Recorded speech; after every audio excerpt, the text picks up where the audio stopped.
Are you ready to make your law firm a profit-generating machine that will free up your time and skyrocket your impact? With more than 2 decades of business growth experience and having proven that you can be successful while prioritizing your family and your impact, introducing the Profit with Law podcast. I am your host, the creator of the firm differentiator 10X Effect, Moshe Amsel. Well, hello and welcome to another amazing guest interview here on the Profit with Law podcast. I'm your host, Moshe Amsel, and I have a really exciting guest for you today. I can't wait to have this conversation. But first is this is my first recording back from a summer break. I don't know when you're going to be listening to this, but I might be a little rusty. So we'll see what happens. We'll see how well this goes. But again, you know, it's conversation style recording, and we're just going to have fun here behind the microphone. So I'm super excited because my guest today is somebody who is an expert in processes, systems and processes, and getting these things outlined. And one of the biggest pain points that law firm owners have is this idea of organization and being organized and being able to have your systems and processes outlined and written and in a way that you can expand your team and offload work from you to people who are less expensive than you. And I think that's ultimately the name of the game in business growth. Is we can talk all day about how to get more clients and marketing and things like that, which will drive the front end of your business. But if you don't have a way to efficiently move people through the business and deliver your service in a effective manner, the only way you can grow is if you can charge more. But we want to get you from not just worrying about that top line number, but figuring out how to make the entire process efficient so that your business has good throughput and good profitability. And I think ultimately that's what systems and process can do for you. So I'm super excited to have this conversation with somebody who's an expert specifically in that.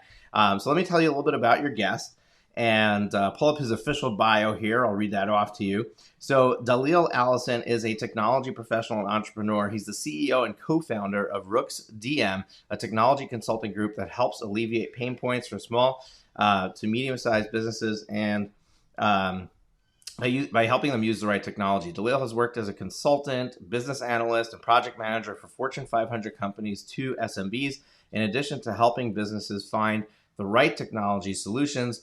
Daleele is an avid networker, public speaker, I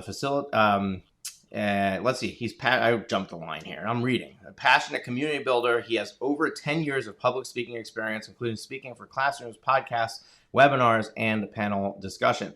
As a community organizer, Daleele has founded local networking groups, including Digital Marketing Topic and Trends, DMTT, and Local Coffee Chai, a social group for coffee lovers. He is well versed in hosting events and facilitating events and enjoys connecting people across different networks and fields. So I'm super excited to have him on the show.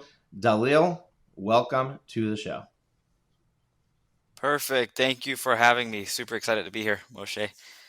So what I try to do is when we first start is I'm going to give you a softball, real easy pitch right over home plate. Tell us a little bit about yourself. How did you get into what you do? How did you become an expert in this field, and why are you so passionate about it? Yeah, so my background is in technology. Growing up, I guess it starts from when I grew up. As a kid, I used to tinker with computers. So you have the big PCs. I used to take them apart, put them together, especially when CD burners were a thing, as well as I progressed from CD burners to DVD burners. So always had a passion or kind of a calling, if you will, to play around and toy around with computers. And through that passion, I ended up going to college. And when I went to college, I ended up studying IT, information technology. And since then, my role has always been kind of a sweet spot, is where I like to put it, between developers, people who actually build software solutions to help alleviate some pain points and challenges for organizations, and the business users, the people who actually use the technology and are having specific business challenges. and trying to solve for those. So that's kind of my background from kind of middle school to college, and then post college. Since then, as you mentioned in my bio, I've worked for various different companies, from large Fortune 500 companies to smaller SMB companies. And usually my role has always been coming in and helping them figure out, what is your process to begin with? Do you have it defined? Do you have it outlined? And then more importantly, like I like to call it, is determining how can we make those processes more efficient. And that the how we typically do that is by leveraging the right technology tools. So instead of copy and pasting something manually, is there a way that we can systematize that? Or instead of having to pick up the phone and take data verbally, is there a way, is there a form that we can send out to the user and have them fill it out? And then through that information, we can systematize the data, move it from one system to another, be able to track it, and then more importantly, make sure things don't get missing through the cracks, and also create that systematized experience where now you're not spending time doing things that might not necessarily be high value in delivering the services that you're providing to clients. Specifically, if you're providing legal services, obviously your counsel or your legal experience is the most important thing you can do. But in order to provide that, there's some administrative tasks and activities you have to do. So we look at that and say, hey, how can we alleviate those from your day to day or even your team members? So if you have an admin or a paralegal, are there things we can do from a technology standpoint to either automate it entirely or streamline it, so then you can leverage them for other high value activities that will provide a better service to clients at the end of the day? Very, very interesting. And how you got there is interesting too. One thing that I think is out there in the marketplace is I think that a lot of law firm owners know that they should be doing this or they should be doing a better job at it, right? They know, they have this idea like, okay, I need to have systems and processes outlined, but then they don't know like how, like where do Yep. I start? How do I know what I should be processizing, and how do and what does it look like? Like, am I typing this up in a Word document, or is there a piece of software I'm using? So can you walk us through maybe an exercise that somebody can do to first identify where are the most valuable places to be looking first, to say, okay, I can Yep. systemize, processize this, take it off my plate, hand it off to somebody else, and start to free myself up to do even more of these. Yeah, so that's a great question, and usually I have a slide that I typically show as four different quadrants, and so when I think about processes, and a lot of the work that we've done is specific to law firms and professional services as a whole, and the four major ones are client intake. So you have a potential prospect that reach out and say, "Hey, Moshe, I want to hire you to help me review some contracts for my business, and I need some legal guidance." So the intake is one portion, and usually the starting point or point of contact post the person reaching out. And then from there, once they say, hey, I want to move forward, I'm interested in signing your retainer agreement, I want to hire you to help me review these documents, then they move into the second major process, which we call client onboarding. And in that process, you're getting a signature, collecting payment, and then you're doing some preliminary things to prep the file for the next phase, which would be client management. So now you have all the information you need to onboard them. You understand what they're coming to you for. You have payment. You have maybe a call scheduled with them, and now you're starting to actually manage their specific file, and we call that the third process, which is client management. And then the fourth process that we look at from a high level standpoint is client offboarding. So maybe the engagement has reached its end. You've reviewed all my documents, provided legal counsel, and now I don't need any additional services at this point. So now there's some activities that have to happen. You have to provide me the final document. You have to provide me any additional documentation or information that I need. And then I also might need to provide you with payment and close out the file and let you know, hey, Moshe, thanks for all your help. Everything's good to go. There's no further information I need. And we kind of put the bow on it, if you will, is what I say. So when you think about processes, those are the four major kind of high level processes to look at. And then to your point, what we always recommend is take a step back first and think about your practice and how your customers go through the journey. So if I'm a potential prospect, what do you need from me to onboard me into your firm? What kind of information do you need to maybe pre-vet me before you can even consider me someone that you can help or not? So asking those questions is usually a good starting point. And from there, what I recommend, if you don't have like standard operating procedures or processes outlined, to your point, it's better to just start with a Word document. Don't make it fancy. Don't make it super sophisticated, especially if it's your first iteration. I say start with a Word document and outline the steps of that process. So step one, receive a phone call via email. Step two, capture data, and then maybe have sub bullets under that: first name, last name, email, address, and maybe key data points related to why they're reaching out. And then from there, you can kind of start to see, you can build in that document to start to see, hey, I'm forgetting to ask this question that's causing me to spend a lot of time up front talking to people that aren't necessarily a good fit for me to be able to serve. So then you're saving time without ever thinking about technology, ever thinking about changing something super sophisticated or making things complicated. You're just thinking about it from a process standpoint instead of, hey, how do I throw technology at this thing that might not even need technology to help me be more efficient? So that's my recommendation. That's where to start. Those are the four major categories we look at and that we drill down in with all the firms that we work with.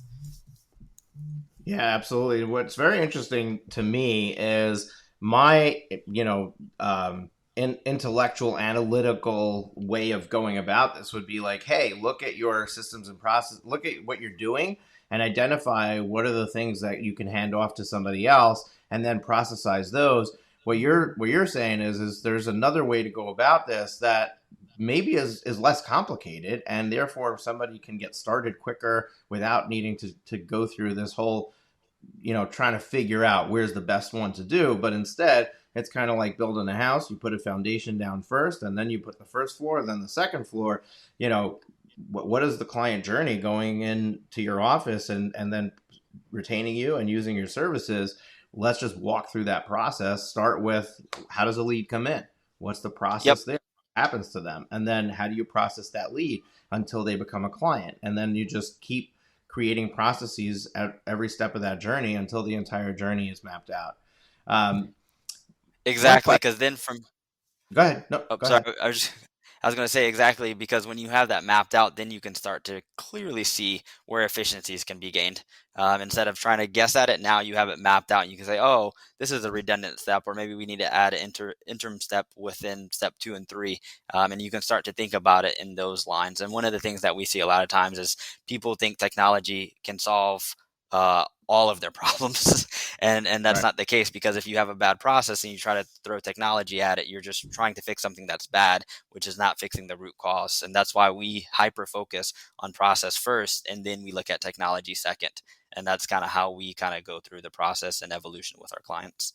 Right. And I'm going to take a page out of your book, and I'm going to focus on process first here on the interview and then technology second, because I want to have a conversation around technology. But to your point, it makes a ton of sense to create the process and make sure it's working and make sure that that's fine tuned, and then figure out the technological solution.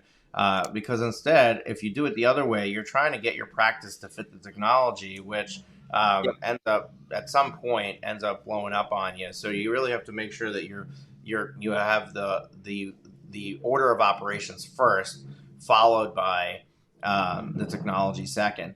Where I was going to go with my next question is, it sounds, I mean, like, I might think that I should only create systems and processes around the things I'm going to delegate to others. It sounds to me like you're saying, no, map out everything that you do, even if this might be something that you keep on your plate. And this, because creating this map is then going to allow you to see where those efficiencies can be had. What are your thoughts on that? Is that what you were insinuating? And how detailed should somebody be going when going through that? Yep. So typically what we start is, what is your biggest challenge? So that's usually the question we ask too. What challenges are you facing today in your practice, and where do you feel you're spending the most time? So the one frustration that we see a lot is scheduling. And so like these scheduling automation tools have become key for a lot of people, especially now that everything is virtual as well too. You have Calendly, you have Microsoft Bookings and things like that.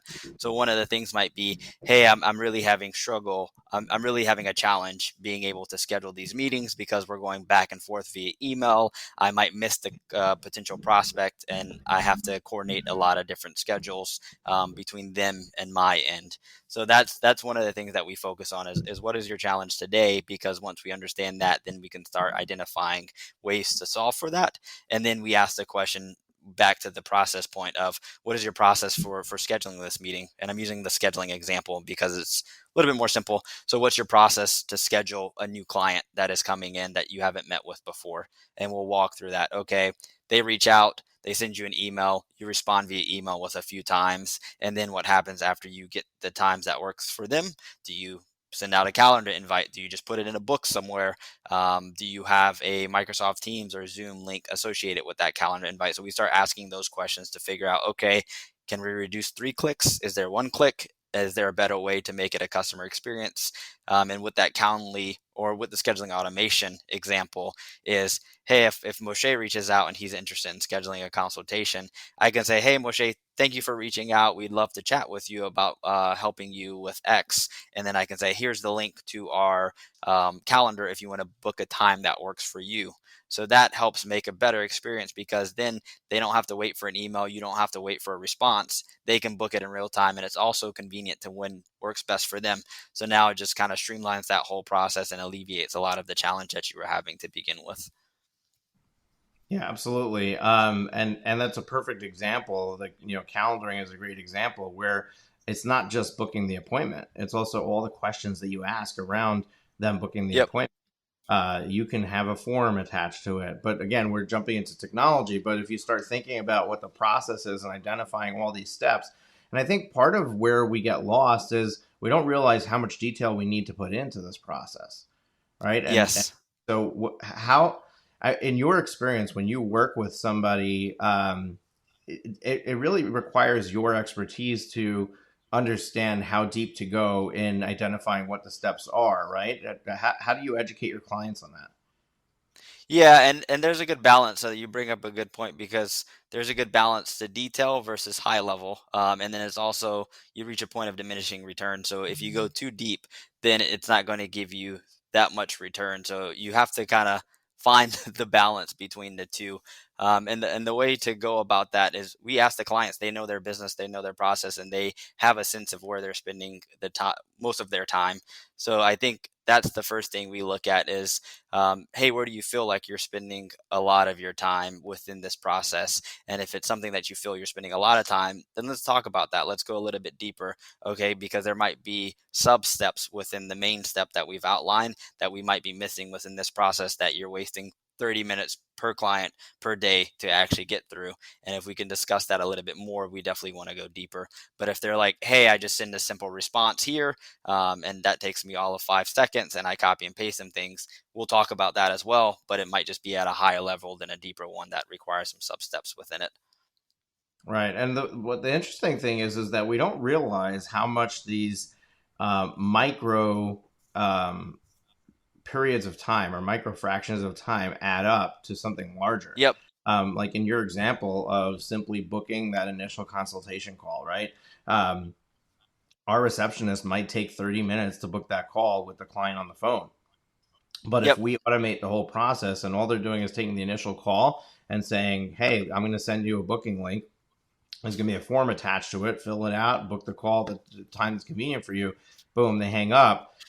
That takes 5 minutes. So now all of these little things that were, oh, it is not a big deal. It's only 3 minutes here, 3 minutes there. That all adds up to this 25-minute chunk where now Yes. that receptionist can handle, you know, in 30 minutes, they can handle 6 leads instead of one.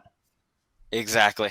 Yeah, and we just wrapped up actually a project with a law firm. They do immigration law, and one of the things that they were struggling with and were spending a lot of time doing is scheduling an initial consultation.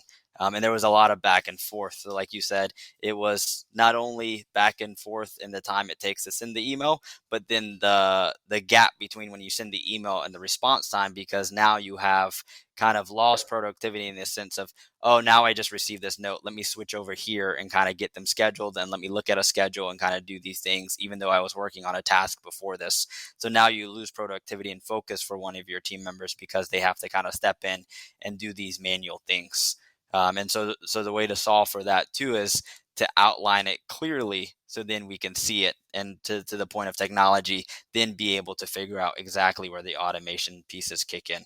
And so for this example, what they were doing is they were they started off with the contact form on their website, which was great. So they were pushing everyone there.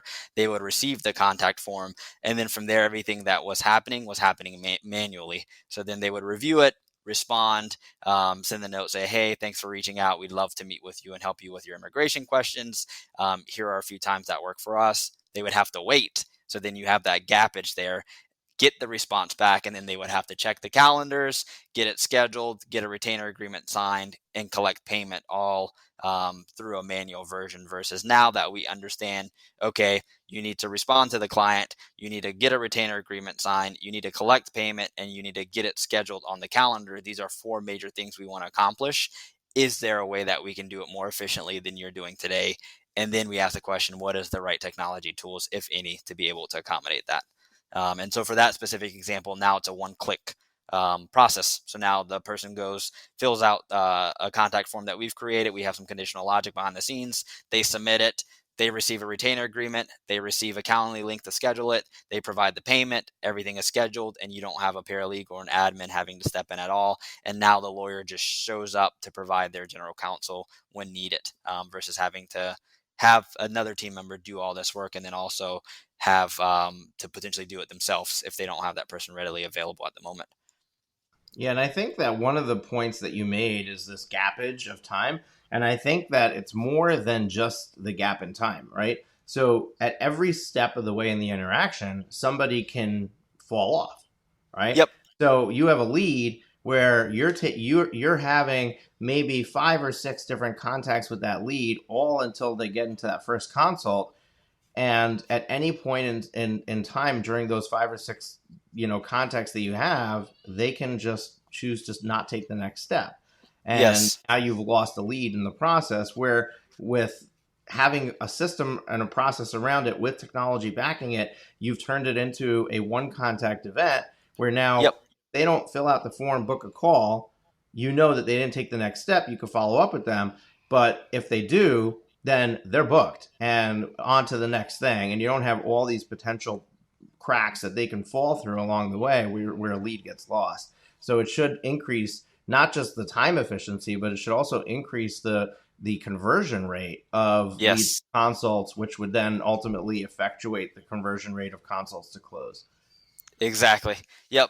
And those are the two big things that we look at, is ensuring things don't fall through the cracks, and then gaining efficiencies as it relates to the micro level. So what are those 15-minute tasks that you're doing every day per client, and that add up over time? So if you're doing 15 minutes, and if you do it 3 times a day, then you're what, 45 minutes. And if you do it 4 times a day, then you're at 60 minutes. So we look at that because those things add up. It's the little things that add up over the course of time. And that's where we look to provide the most efficiency or value for our clients as it relates to automation or streamlining the processes. Awesome. Now, Daleele, one of the things that we started with is we identified what is the way to approach figuring out where are the systems and processes that we should be focusing on. And you took us through this 4-quadrant example where it's basically taking them through the client journey, through the services of the firm. My next question for you is, okay, great. I now know that I need to start in my sales cycle early in the marketing. When if a lead first contacts us, I need to have processes around that, and I need to build it from there and continue down this road.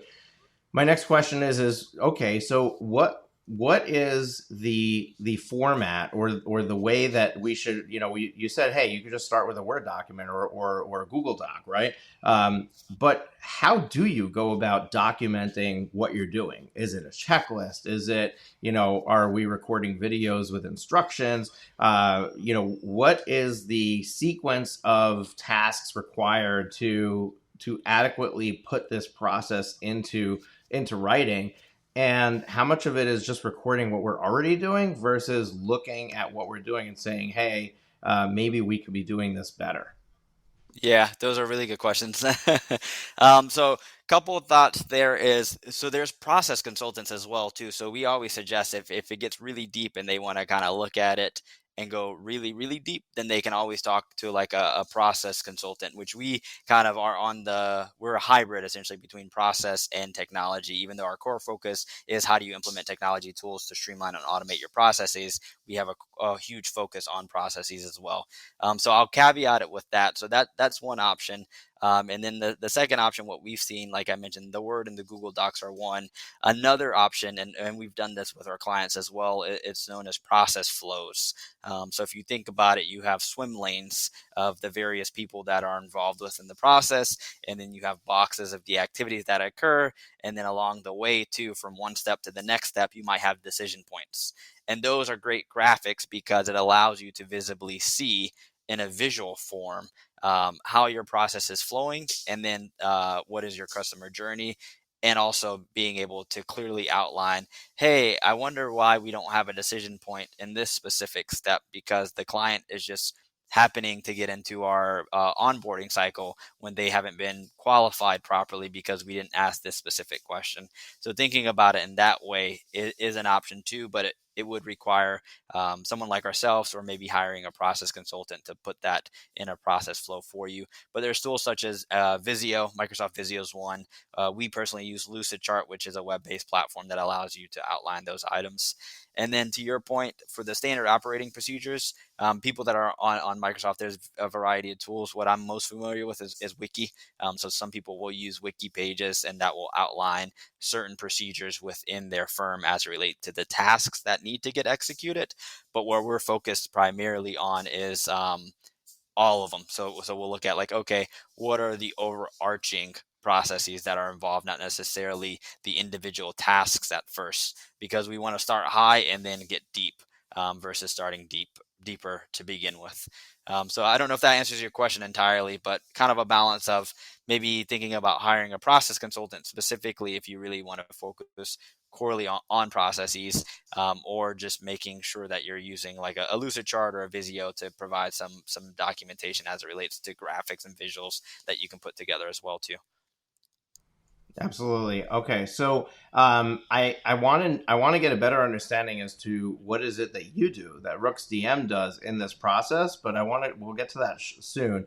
I want to cross the divide into technology. So far we've talked about how do you decide where to start with the process creation, and then what are the steps that we take to create these processes. You alluded to the fact that you don't want to get the technology first and then figure out how to put the process into the technology. Rather, you want to have this all Yep. identified, and then you go to the technology. Now, when we talk about technology, are you talking about things that are going to specifically automate the processes, or are you talking about a technology that's going to be a workflow location for the processes? Um, Talk to me about what's out there that we should be thinking about or looking at specifically when it comes to a law firm.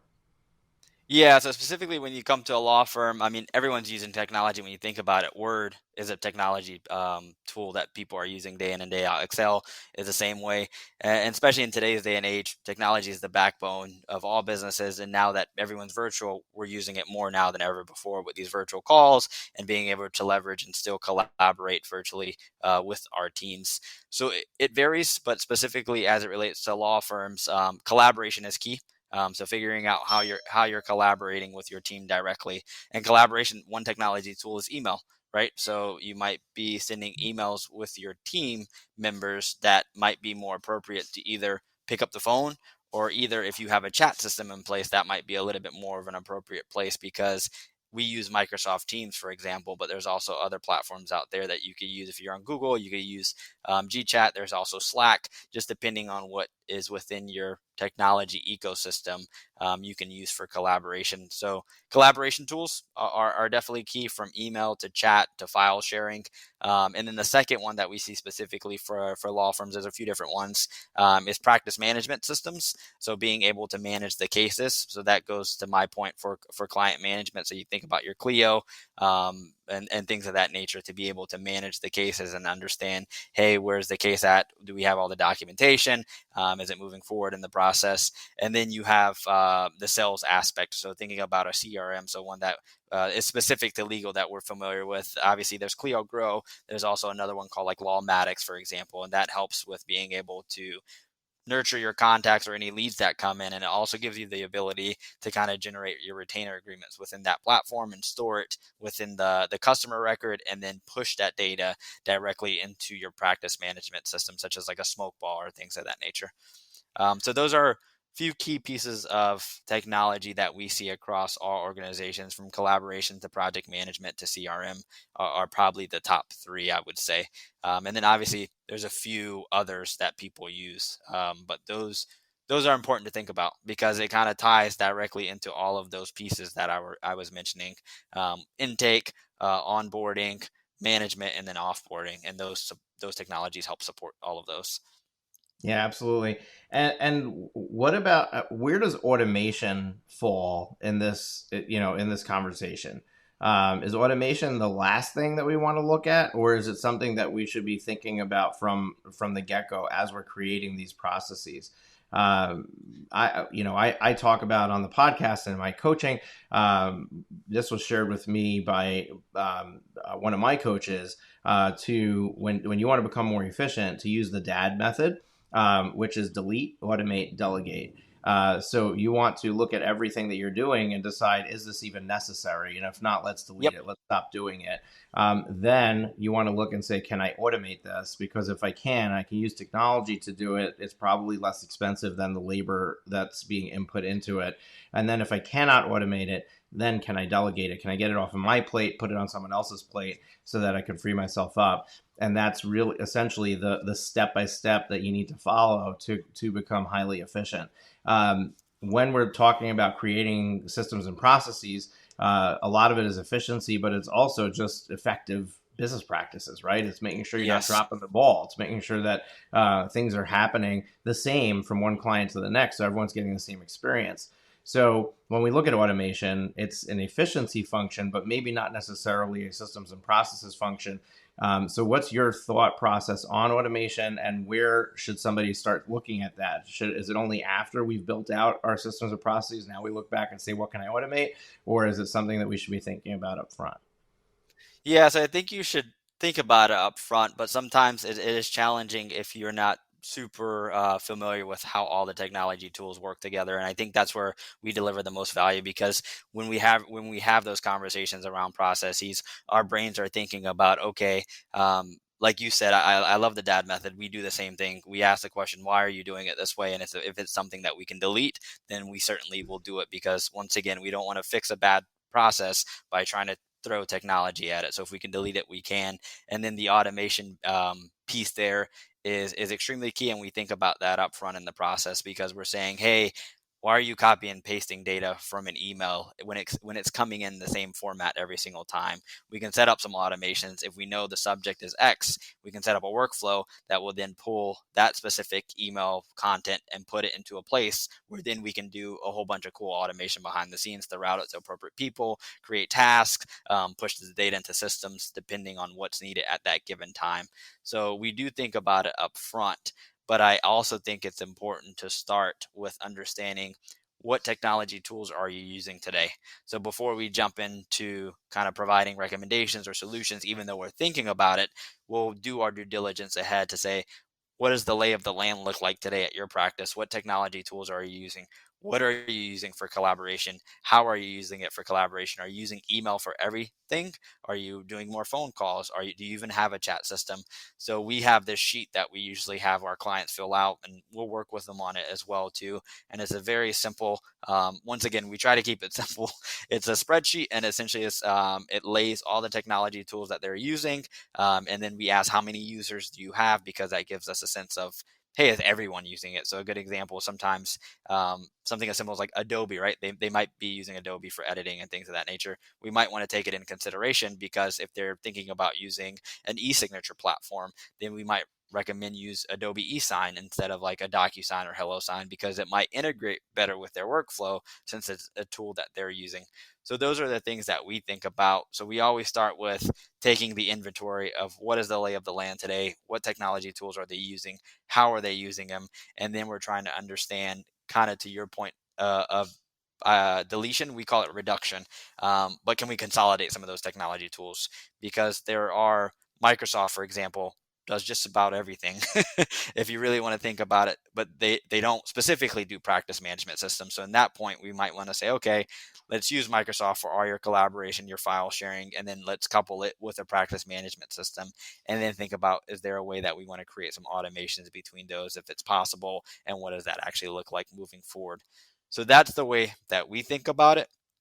And it's more of, when it comes to technology tools as well too, less can be more. And what I mean by that is, if we can reduce the amount of technology, your tools you're using, if it makes sense for your processes, not just reducing them just to reduce them. If it makes sense for your processes and how you operate, if we can reduce it, then once again it goes back to the time saving. Less systems you have to maintain, less systems you have to pay for, so that's a cost savings as well. Less systems you have to train users to actually use, and then less clicking in and out of systems. And that's one thing that we look at all the time with our clients, is saying, hey, you're using two different things for the same result that you're trying to do. Another good example, going back to the scheduling automation, there's Calendly versus Microsoft Bookings. Sometimes it makes sense to use Bookings, sometimes it makes sense to use Calendly. Try it out, especially if you've never had a scheduling automation tool. What harm does it have with starting with Bookings if you're already on Microsoft versus going to Calendly? And then you might discover, hey, this technology tool actually doesn't work as good as I would like it, or is missing these features. Then you can explore adding things on as you kind of get that feedback moving forward. Yeah, and you also want to look at, what do I already own that can do this, right? For example, if you have Lawmatics, they have the booking functionality built directly into Lawmatics. You don't have to get a Calendly or use Microsoft Bookings or anything like that.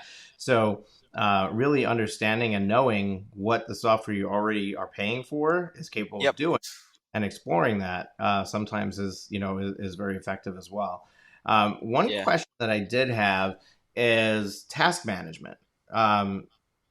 Practice management software really falls short when it comes to task management, because it's very matter focused. Yep. All practice management software is only focusing on the tasks that are very specific to a client that's retained. That's why the CRM software is so necessary, because they don't really deal well with, what if I have somebody who's not a client yet. Then the CRM software focuses on the lead process and the sales process. But there's a ton of other things that have to happen within the law firm that are not necessarily related specifically to a matter or specifically to a lead that's coming in. And we need a way of monitoring that, tracking it, making sure that the same thing is being done over and over again. Which then leads to this conversation around some sort of task management platform. Without getting specific about technology, I mean, there's Asana, there's Trello, there's Zoho Projects, there's Microsoft Project, there's all of these kinds of pieces of software that allow you to manage various things that you're doing and initiatives that you're taking, and manage the task workflow. Is that something that you get involved in? Do you have any input on when somebody should be looking at those, how they should be looking at it? Where does that fall into this conversation around systems and processes? Yeah. So we definitely get involved, because that's, once again, ties to things falling through the cracks. So they try to create these tasks to make sure that things don't fall through the cracks. And if you have a specific case that you're working on, there's a specific set of tasks that you have to execute. And more importantly, timelines are key for those. So we definitely get involved in it. And that's one of the that's kind of bridging the gap of our conversation, of understanding the process and then understanding what technology tools you have and how you're using them. And to your point, it depends on how your practice operates, because you might say, hey, for all sales things related, we're going to put our tasks in the CRM. So you might be using like a Salesforce or something along those lines, or Lawmatics. We want to put all our tasks that are related to sales within that environment, because we know we can keep track of them. We know it's sales related. Or you might have some that we've seen is Microsoft Teams, but those are usually tied to once client has signed. So then you can use Microsoft Teams, for example, and you have the file sharing. And then if you want it to, you can use Microsoft Planner to do. It's essentially like a to-do list. So if there's very high level things that you want to keep track of, you can do it simply within Microsoft Teams, and you have everything in a central repository. The thing that we use personally it's similar to like Asana or like a Monday.com. It's ClickUp. Mhm. And that that is a tool that we use, and that helps us manage our internal projects as well as client projects. And the reason that we use that is because, like I said, every practice is different. For us, that works a lot better because we store all of the tasks that we need to do within that system, and then that system actually has automations that we can create. A good example is, like, I do speaking events, and anytime I get booked for a speaking event, I'll create a task in there, and there are subtasks that I need to execute after the fact. And anytime I flag a booked event, it'll automatically create those tasks. So then they can be delegated out to my team members and myself if there's tasks that I need to execute. And then we just monitor those moving forward. And I don't know if that answers your question entirely, because it does vary practice to practice, but I think it's important to understand what technology tools are you using, and then what is the most intuitive, or what is the most useful for your team, and kind of aligning it to those needs. And back to my point, do all sales activities go into CRM, or do we want to track it using Teams or some other platform moving forward? Right. Yeah, and I think it comes back to what's the capability of my software, right? And does it Yep. fall short of me being able to make sure that everything is being handled and is not being missed, and we have a uniform experience that's being provided for every person that comes to the door, no matter how they get there. Um, I also think that in a 1 hour interview, or less than an hour, we're not going to cover every single minute detail. So I understand that we're just scratching the surface on a lot of these areas. And obviously we'll share how somebody can get in touch with you at the end of this episode. So if somebody does need to go further into the specifics for their practice, they can definitely get in touch with you and work with you on that. Speaking of working with you, so now help me understand, what do you do? Like, what does RooksDM do, and how do you help somebody facilitate this? Do they need to get to a certain point before they engage you, or do you really help them, somebody who doesn't have these processes defined, and you come in and say, hey, we're going to come and we're going to hold your hand and we're going to do it for you? So talk to me about what it is specifically that your company does and how you interact with your clients. Yeah, so what we do is as technology consulting and implementation, and the way that we work with our clients is we come in first and foremost and we do the assessment. And through our assessments, what we do is we understand their business, their processes, and the current technologies that they're using, and then we drill a little bit deeper to say, okay, what are the challenges? What are you struggling with? What have you tried? What's worked? What hasn't worked? And then we'll have discussions around that. And once we finish our assessment, the assessment includes a roadmap. So we say, hey, we've learned about your company, we've learned about your processes, we understand technologies you're using, we understand the challenges that you're facing and what you're trying to solve for. Let's put a roadmap against that that will show us what technology tools, where the opportunities for automation or streamlining of those processes are located, and then what technology tools will enable us to do that. That's the way that we always start with our clients, is through that assessment, and we build the roadmap. And then once we have the roadmap, or we call it the playbook as well too, then we're able to implement that. Because what we've seen in the past before is clients will come to us and say, hey, I want to implement this cool piece of technology because I know I need it and other people are using it.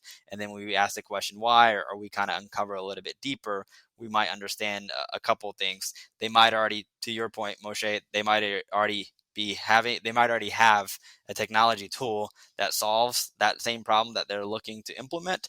Or B is they might be trying to throw technology at it when that's not the case, where they might have like a process issue. So that's why we always start with the assessment, because it not only saves time, it saves money in the long run as well too, because we'll have a clear understanding of what's needed. And then from there, we do the implementation. So we'll work with the team closely to implement the technology along the way.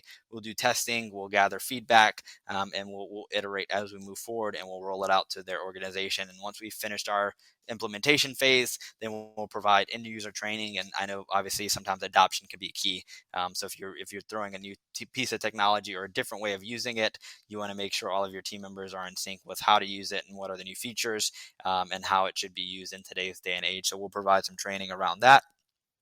And then the final piece that we offer is any system maintenance moving forward for any of the items that we built.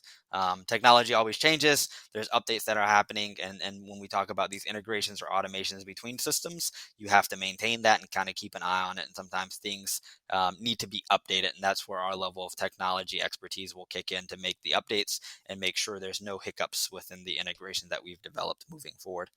So that's the how we work with clients from start to finish. Now, are you simply taking technology's capabilities and customizing it for them based on what they could do themselves? It's just that you have the know-how. Um, Most lawyers are not technology experts. They don't want to be. They don't want to be messing around with it. Some of them love to and want to mess around with it themselves. But is that what we're talking about, or are you actually like doing custom coding and things like that, where um, they're kind of now tied at the hip to the work that you did, and need to engage you every time that that the software provider makes a change and potentially that code needs to be updated. Yeah, so it's a combination. So clients usually fall into three different buckets. So the first one is pure configuration of, hey, this is a technology tool we recommend you implementing because it fits better with your ecosystem. You can purchase a license with it. We'll do some configuration out of the box to set it up to your specific needs to make sure everything's working accordingly. Great example is we just wrapped up a project a few months ago with Lawmatics, and we kind of helped support that and said, hey, this is you want to use Lawmatics because it fits with your ecosystem very well because you're using Smokeball for your practice management system, and Lawmatics has that first party integration, so it integrates directly with their practice management system. So that's usually a starting point, or the simplest, I would say. The second one is usually where we do most of our projects, which is it's a hybrid model. So back to the example that I was giving with the client intake that we fully automated, they are using HelloSign for e-signature. And one of the things that we wanted to do was be able to automate that process entirely. So we did do some custom code with that through HelloSign's open API, and using Microsoft on the back end, Power Automate, to kind of route those workflows accordingly. So we're taking two systems, creating an adapter, if you will, through the open APIs that allow them to sync together. That creates that automation. And when that happens, then that's where the custom development kicks in. And the last one would be full custom development. We honestly, we only go there if we feel that's the best option moving forward, and for multiple reasons. To your point, exactly, is then if we custom build something, you have to associate the cost with that. It's going to be much more expensive than using something and tweaking it through the customizations that we can do. And then secondly, you also have to think about infrastructure support, maintenance, security. There's a lot more factors that go into it. So we have done assessments with clients. We were working with a law firm and still are in Michigan. And one of the things that they were looking at is they wanted to build a custom solution to be able to solve some of their practice management systems. And that once we did our analysis, we determined, hey, that wouldn't be the best investment, especially at this point in time, because it would be much more costly and there's a lot of complexity that goes into it. So let's think about some alternative actions. But if it is needed, then we'll be able to do the custom development moving forward. And I always like to be clear, we only do it when it relates to process improvement and automation. So we're not like a custom development shop that are just building apps just to build them. Our focus is, hey, how do we use the technology tools to help your processes either be streamlined or automated entirely? And that's usually how we look at the world. Right. Now, I know that you can't throw numbers out on the podcast because every client is unique.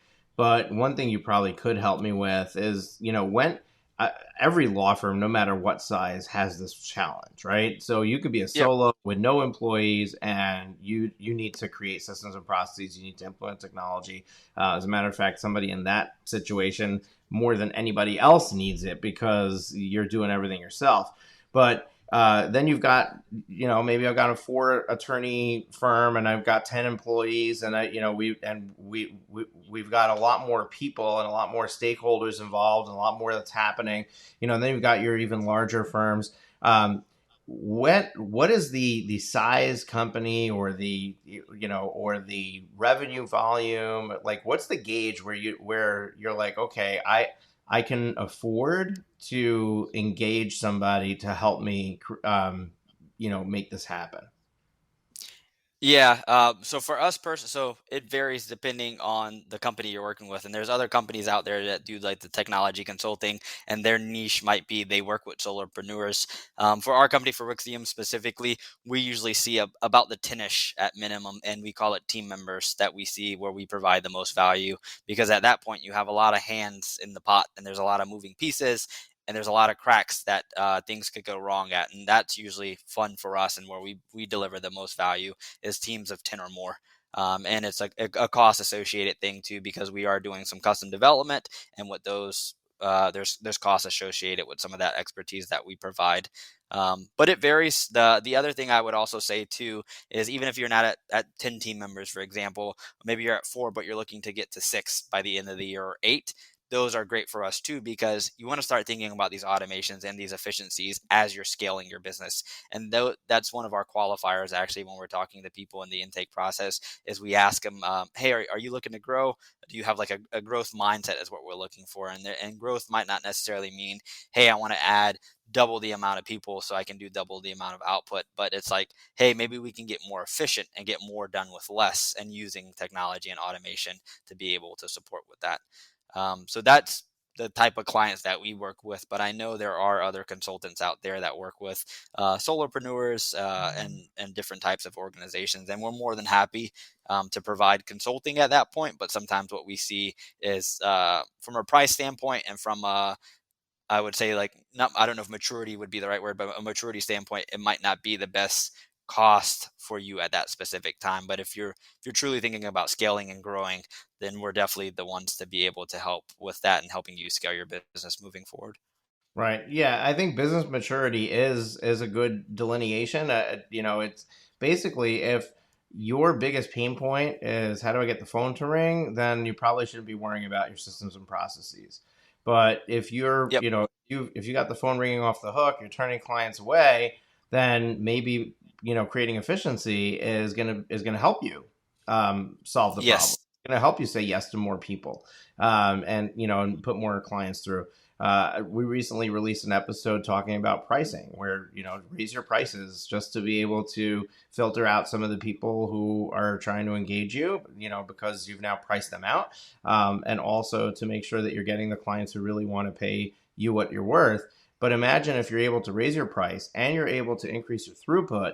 So now you Yep. can take, maybe you're at $1 million in revenue, and you're at a couple of $100,000 in profitability, and now you can go to 2 million in revenue and only increase your staff by 50%. So now your profitability becomes 600,000 on 2 million instead of 400,000.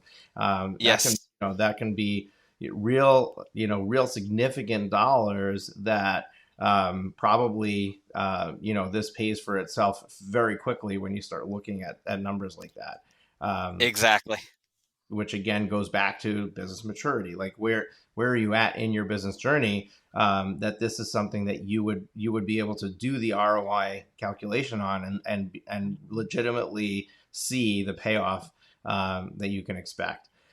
Yep. So And one of the things to yeah, go add to ahead. that too, we're starting to see it inch up more, but usually 3 to 5 years at minimum is the clients that we work with, and it's more on the 5+ years, to be quite honest, is what we're seeing where we deliver the most value. But we do work with clients that are at maybe like the 3ish year mark frame of their business, and early on too, like you said, you're still figuring out what is your process, and you're kind of going through multiple iterations, and 3 years in, you've gone through a few different iterations, and you know what works for you, you know what your clients are happy with, and you know what your team has become grown to do. And so that's why we think the 3 to 5 year mark is one of our qualifiers as well too. Yeah, I find that even figuring out what your practice area that you're going to focus it on is, some people take some years to figure that out. I'll be a jack of all trades until I finally realize that that's not going to get me to be successful. So finally, Yep. I'll put my stake in the ground and focus on one. And obviously, if you're doing multiple practice areas, that just increases the amount of processes that you need to create, the amount of automation possibilities, and I mean, there's a ton of inefficiencies that happen when you're small and you're trying to do that. Now, if you're a larger organization, it's different. You can have a team that's doing each one.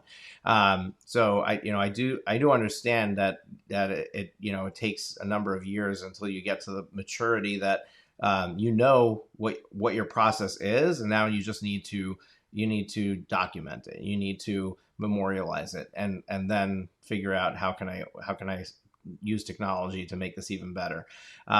But one thing that you point out with this, Daleele, that I think is really important for our listeners to hear, because when you're in the growth stages, even if you're saying, oh, well, I'm not at 10 people, this is not for me. I'm not at 5 years, this is not for me. But pay attention to what Daleele was insinuating, which is you're going to change how you do things as you grow.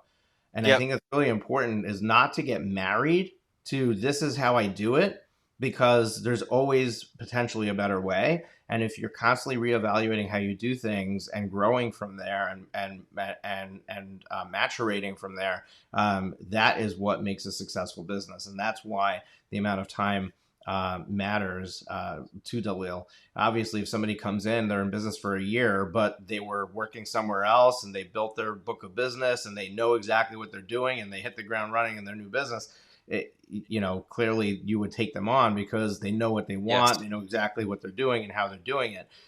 So it's simply that's just an indicator or a gauge as to where somebody might be. Exactly. Daleele, this has been a fun conversation, and I wish we can keep going, but we've reached the end of our allotted time together.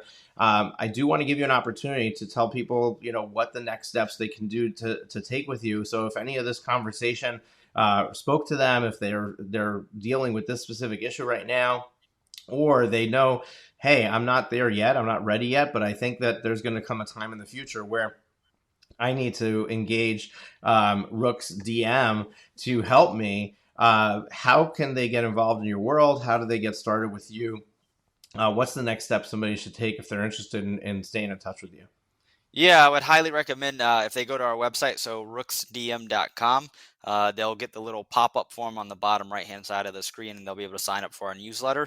So that's a good starting point. We send out monthly newsletters that has a bunch of technology tips and tricks. That also has some information on the types of projects that we've recently completed.